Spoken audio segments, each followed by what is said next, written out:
This video is brought to you by patreon.com/worsttake. Get access to exclusive live streams and Discord servers, on-screen shoutouts, and early access to some videos when you join now. Help make sure that we can continue to make content like this by supporting the Patreon. Links are in the description down below.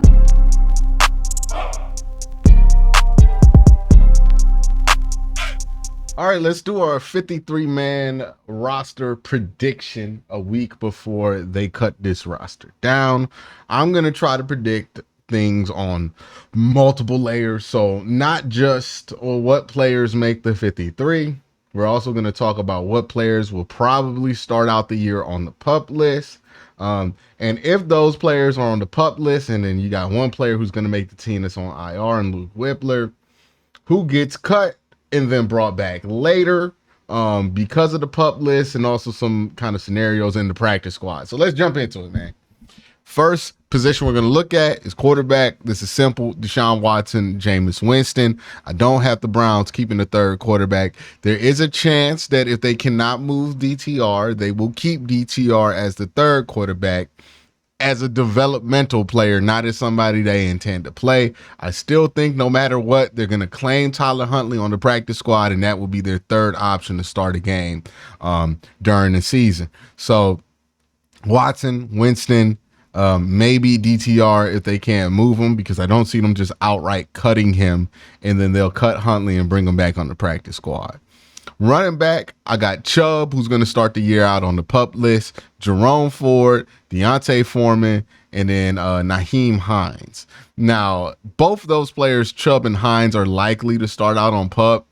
Hines less so than Nick Chubb. I don't know where Hines is on his progress, though. We haven't heard a single thing about it like in months. So I assume both are going to start out on the PUP. You will probably bring in an extra running back. As much as I think it should be somebody from a different roster, I don't think the third running back in that scenario is on the Browns roster. I think it's going to be Pierre Strong, because I think they like him more than I do.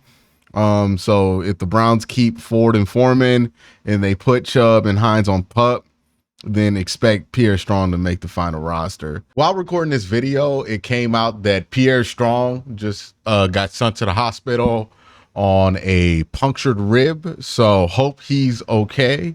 If Pierre Strong cannot be healthy and he starts the season on PUP, I think the same principle applies, though. The Browns will probably look for a running back outside of their own roster. I don't think Aiden Robbins has had a strong enough camp to make the roster. If Pierre Strong, who I think is a back that they like, is not healthy, then he will be on PUP, which means that it's probably going to be somebody from some other team. Maybe Dearness Johnson shakes loose and they bring him back, or maybe they go back to Kareem Hunt. But I think that changes some things, but it doesn't really change much. The Browns are probably going to look for a third string running back while Nick Chubb is out in free agency, and it also depends on if Nyheim Hines can come back healthy. Wide receiver, it's pretty simple here. Amari Cooper, Jerry Jeudy, Elijah Moore, David Bell, Cedric Tillman, Jamari Thrash. No real surprises there.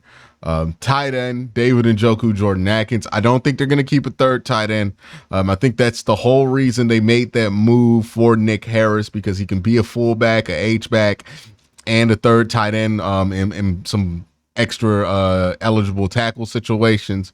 So I think that's their solution for it. I don't think they see the need to go out and get a blocking tight end when they could just put an extra offensive lineman on the line of scrimmage. I think that's how the Browns are going to roll with it. Offensive tackle, the Browns are going to keep Wills, DeJuan Jones, James Hudson.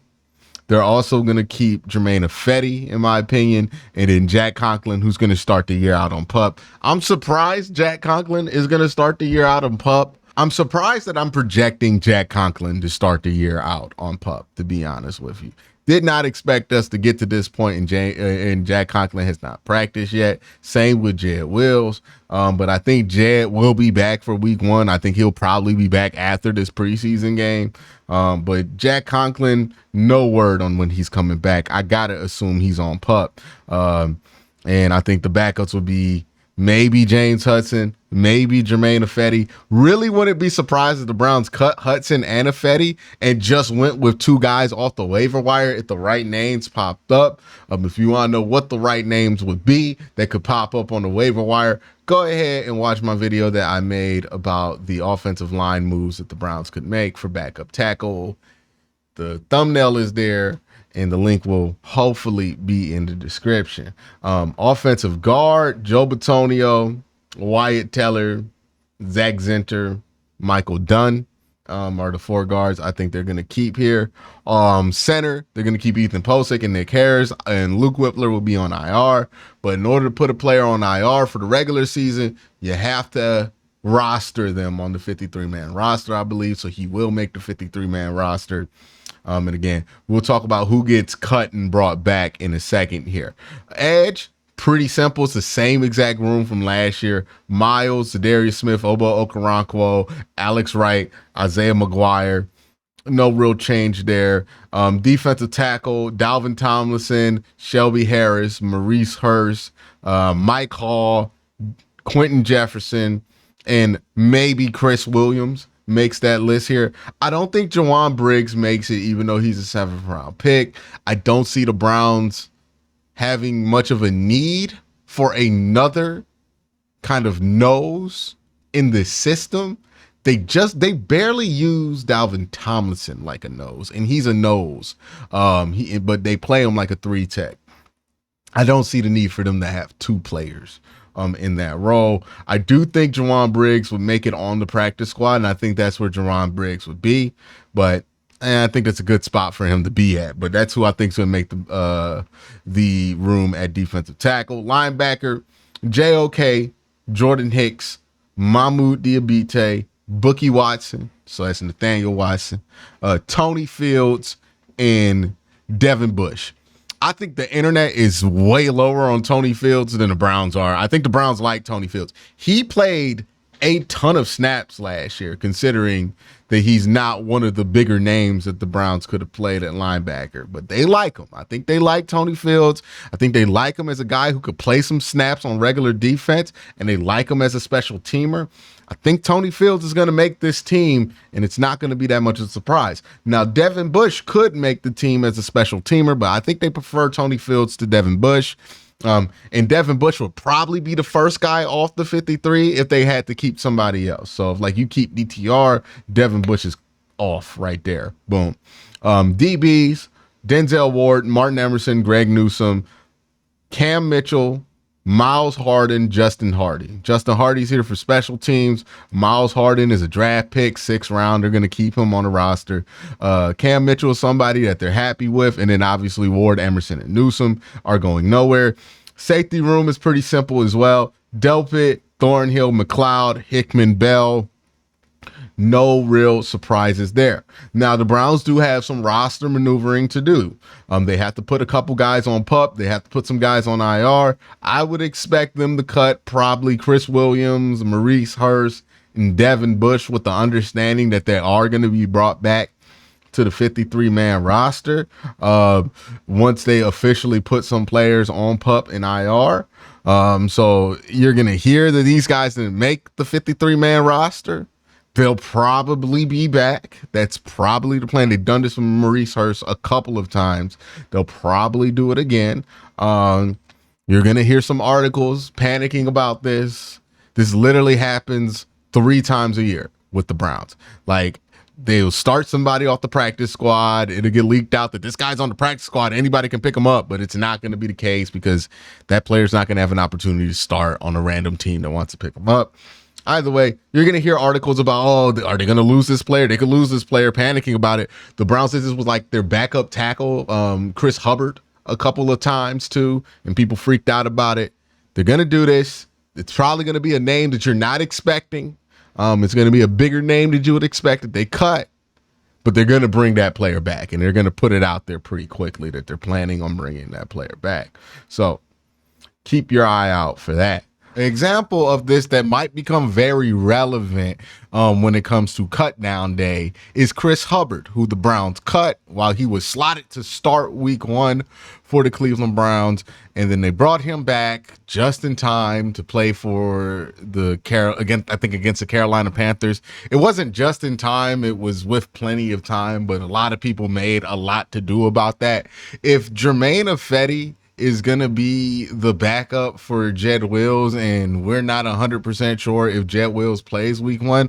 I do think Jed's going to play week 1. That's my gut feeling on it. But let's say we're in a situation where Jed Wills is not back. The Browns would still probably, to fit all the guys on PUP and IR on their roster, cut Jermaine Ifedi because he has a $0 cap hit, and then bring back Jermaine Ifedi once they do all of the official roster maneuvering, with the understanding that Jermaine Ifedi's not going to sign anywhere, with the ideal of him being a starter in Cleveland for at least a game. So think something like that could pop up, especially given the Browns situation at tackle. So keep that in mind. You're going to see articles. It's not a big deal. The first 3 players out, so if they have to keep an extra guy for whatever reason, the first players that I think are going to be out, the first 4. Devin Bush is probably the first guy out. Chris Williams is probably the second guy out. James Hudson's probably the third guy out. And then Mike Dunn is the 4th guy out, in my opinion.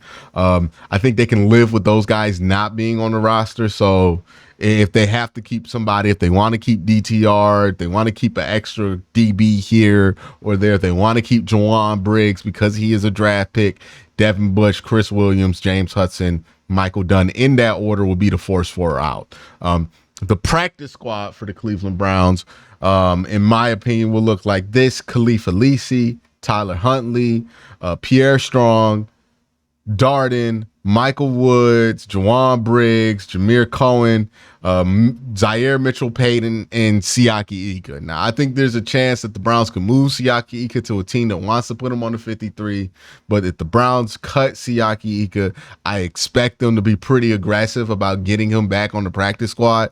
The Browns don't like to give up on draft picks. We see that Cade York is back here. They want to keep him associated with the team. And I think if Cade York does get cut, which he will get cut, he will end up on the Browns practice squad as well. That leaves room for the Browns to add a couple of the other guys, and I think they'll add a couple other guys to this rotation in the practice squad. That's my prediction for the Browns 53-man roster. Nothing crazy here, right? The Browns don't have a ton of competition here. If they go out and get some new talent, I would keep an eye out at running back. They would get new talent. At wide receiver, they're not going to get anybody new. They might get somebody specific there for tight end. And I think for backup offensive tackle, they'll probably pursue somebody different there too that's not on the team. Defensively, they're pretty set at all positions. I don't see them adding an outsider on the defense. Special teams, they're pretty set at all positions. I don't see them adding an outsider on special teams. But that's my thoughts. Let me know your thoughts in the comment section down below. Y'all have a great day. Have an even better night. Peace.